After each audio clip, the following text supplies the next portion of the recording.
Salam, ketemu lagi dengan Sir Alpen.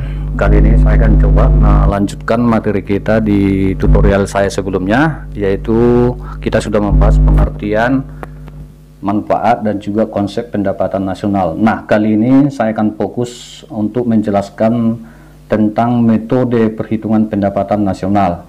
Nah, sebelumnya kita lihat dulu apa yang menjadi mind map ataupun peta konsep daripada materi kita kali ini. Nah, di sini kita akan membahas tentang komponen dan metode perhitungan pendapatan nasional, di mana nanti metode perhitungan pendapatan nasional ini bisa kita menghitungnya dengan cara 3 pendekatan. Nah, kenapa harus 3 pendekatan?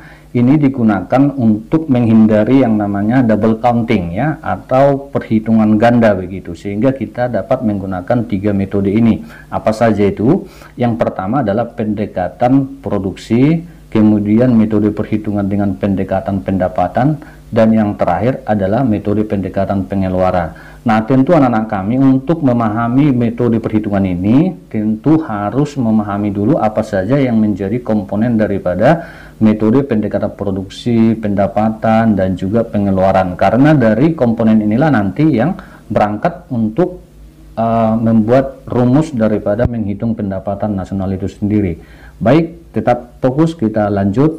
Kita masuk yang pertama, yaitu perhitungan pendapatan nasional menggunakan metode produksi. Artinya apa metode produksi ini? Bahwa nilai barang dan jasa yang diproduksi suatu negara, yaitu biasanya dalam kurun waktu 1 tahun, ditambahkan, dijumlahkan value added. Nah, jadi perlu kalian garis bawahi di sini, yang dijumlahkan itu adalah value added-nya atau nilai tambahnya dari tiap proses produksi ya, ya. Nah, atau boleh juga dikatakan bahwa perhitungan produksi itu harus secara neto ya, bersih, nilai tambah yang diciptakan dari setiap proses produksi. Atau dengan kata lain, yaitu caranya menjumlahkan nilai tambah yang diciptakan pada setiap proses produksi. Nah, supaya lebih paham lagi, perhatikan ini ada ilustrasi cara menghitung nilai tambah supaya lebih paham. Nah, katakan di sini pemerintah mau menghitung katakanlah 4 sektor dulu kita buat ya, 5 sektor ya. Nah, saya terangkan yang pertama, misalnya dari sektor pertanian dulu ya. Nah, nilai output atau nilai jualnya itu katakan 2000 ya. Nah, ini contoh saja ilustrasi, bisa saja ini dalam miliaran ya. Nah, kemudian nilai inputnya atau produksinya lah kita bilang ya, biaya produksinya 500. Jadi kalau kita kurangkan 2000 dikurang 500, berapa yang tambah? Maka nilai tambahnya itu adalah 1500 ya. Nah, jadi ini yang dihitung di dalam pendapatan nasional dengan menggunakan metode produksi ya. Nah, jadi nilai input di total semua dapatlah dia ini, kemudian nilai input. Nah, ini dikurang ini, maka dapatlah jumlah daripada nilai tambah itu 7050, kira-kira begitu ya, sangat mudah. Kemudian kita lihat bagaimana metode ini dirumuskan. Nah, dia seperti ini, dia disimbolkan dengan Y sama dengan P1 dikali Q1. Nah, jadi P1 itu adalah harga barang pertama atau harga sektor pertama gitu ya. Nah, Q1 itu adalah jumlah barangnya gitu ya, kuantitasnya begitu. Nah, P2 sama P3 selanjutnya itu sama ya, tinggal tambahkan tergantung berapa nanti jumlahnya ya. Nah, itu sebabnya ditambahkan dengan PN dikali QN begitu. Nah, coba kita lihat contoh perhitungan metode produksi misalnya seperti ini ya. Jadi yang dijumlahkan di sini dari nilai tambah setiap sektor ekonomi. Nah, ini perlu kalian ingat juga, di dalam metode produksi itu kita harus memahami komponen-komponen sektor ekonomi. Nah, sektor ekonomi misalnya yang disatukan itu adalah pertanian, peternakan, kehutanan, perikanan, kemudian pertambangan dan penggalian. Nah, seperti ini dan selanjutnya ya. Nah, inilah dia yang disebut dengan sektor ekonomi ya. Nah, jadi kalau dimasukkan satu persatu kan cukup banyak anakku sekalian ya. Jadi dia digolongkan ya. Kemudian kita lanjutlah yang kedua, yaitu perhitungan pendapatan nasional dengan menggunakan metode pendapatan. Artinya metode pendapatan bahwa seluruh pendapatan yang diterima pemilik faktor produksi, garis bawahi, pemilik faktor produksi yang disumbangkan kepada rumah tangga produsen selama 1 tahun ya. Nah, kemudian dapat dirumuskan Y sama dengan W tambah R tambah I tambah B ya. Apa itu W R? Nah, W itu W, rent, interest, profit. Nah, di sini ada keterangannya. Ada Y itu pendapatan, W itu W atau upah, R itu sewa, I itu adalah bunga. Ini hanya menggunakan bahasa Inggris saja ya. Nah, jadi tidak sulit. Oke, supaya lebih paham, mungkin masih bingung apa ini dengan cara metode pendapatan ini ya. Nah, coba saya ingatkan kembali materi di kelas 11 ya. Nah, jadi bagaimana hubungan antar peran pelaku ekonomi? Peran pelaku ekonomi itu kalau ada 4 sektor ya kan. Nah, coba saya hubungkan. Nah, misalnya rumah tangga konsumen dan rumah tangga produsen ya. Nah, bagaimana hubungannya? Tentu sebuah perusahaan atau perusahaan itu mampu memproduksi setelah adanya atau membutuhkan yang namanya faktor-faktor produksi ya. Nah, tentu faktor produksi itu berasal dari rumah tangga konsumen. Nah, oleh sebab itu nanti semua faktor-faktor produksi ini harus dibayar oleh rumah tangga produsen. Nah, apa saja itu? Ini dia pendapatan, dan ini menjadi pendapatan dari rumah tangga konsumen. Nah, inilah inti materi kita di dalam metode pendapatan. Jadi yang dihitung ini dia, yang dijumlahkan ini dia. Sewa dijumlahkan upah, dijumlahkan bunga, dijumlahkan laba. Maka muncullah rumus Y sama dengan W tambah R tambah I tambah B. Begitu anakku sekalian ya. Nah, kemudian kalau saya misalnya lanjutkan dulu ya supaya lebih paham ya ekonomi makro itu sebenarnya seperti apa. Nah, jadi nanti rumah tangga kan membeli juga barang dan jasa dari produsen kan gitu ya. Nah, kemudian produsen mengalirkan barang dan jasanya tentu melalui pasar dulu kan gitu ya. Nah, kemudian bagaimana peran negara? Nah, di sini hadir rumah tangga negara. Nah, lalu rumah tangga konsumen harus membayar pajak. Kenapa harus membayar pajak? Karena negara sudah memberikan fasilitas, misalnya membangun jalan, jembatan ya. Nah, perusahaan juga atau produsen juga harus membayar pajak ya. Nah, karena sudah diberikan fasilitas. Nah, bagaimana dengan masyarakat luar negeri? Nah, ada kalanya perusahaan melakukan ekspor, itu perusahaan mendapatkan devisa sebagai pendapatan. Ada kalanya konsumen impor dan sebagainya ya. Nah, saya rasa di situ paham lah ya. Nah, jadi kata kunci daripada pendapatan itu tadi adalah pendapatan konsumen yang dijumlahkan. Nah, coba kita lihat contoh soal.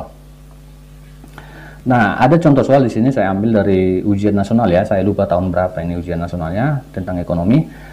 Nah, ini ada data. Kita dihadapkan dengan data, kemudian kita diminta berdasarkan data di atas maka besarnya pendapatan nasional dengan pendekatan pendapatan. Nah, di sini hati-hati, yang diminta soal ada pendapatan ya, jadi harus garis bawahi. Jangan pula nanti ada data kemudian kalian menggunakan rumus daripada pengeluaran, udah tentu salah. Yang kata kuncinya di sini pendapatan ya.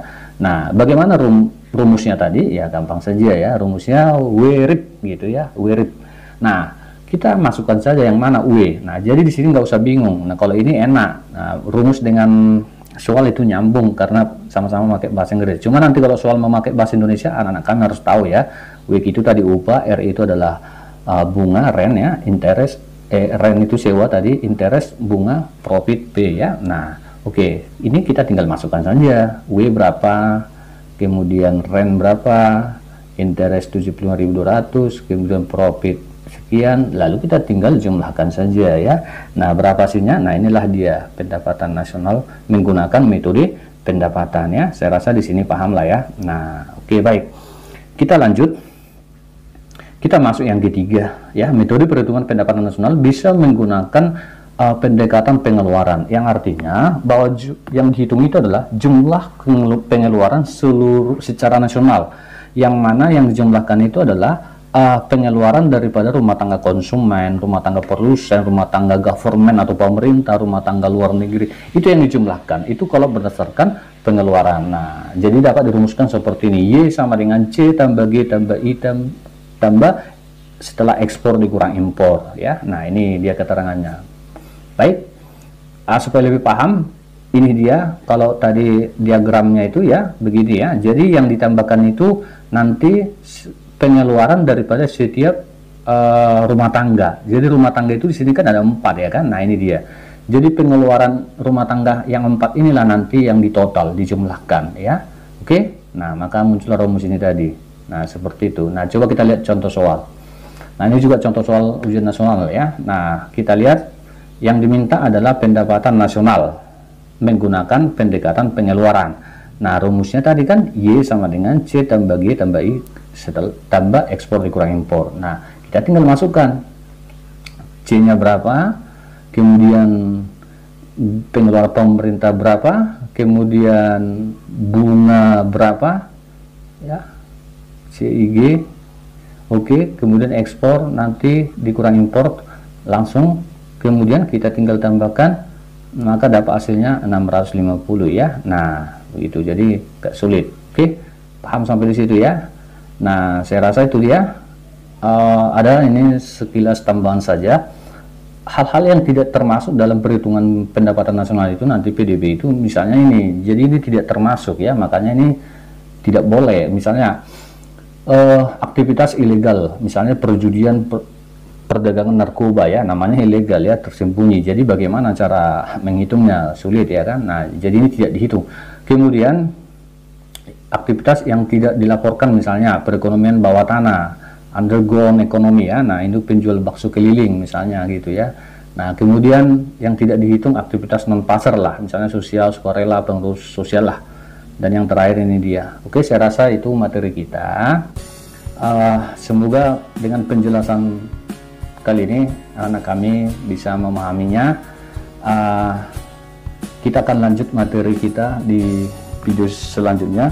Kita akan urutkan sesuai dengan materi yang ada di sekolah. Nah, setelah ini nanti kalau di sekolah adik-adik pasti membahas tentang distribusi pendapatan atau pendapatan per kapita nanti ya. Nah, di sini nanti akan membahas yang namanya bisa nggak diukur yang namanya distribusi atau pemerataan pendapatan masyarakat. Bisa. Nanti kita akan mengkaji yang namanya kurva Lorenz ya, koefisien gini. Nanti tuh ini saya akan jelaskan di materi berikut saya. Tunggu di channel saya Alpen Room. Salam, semoga bermanfaat.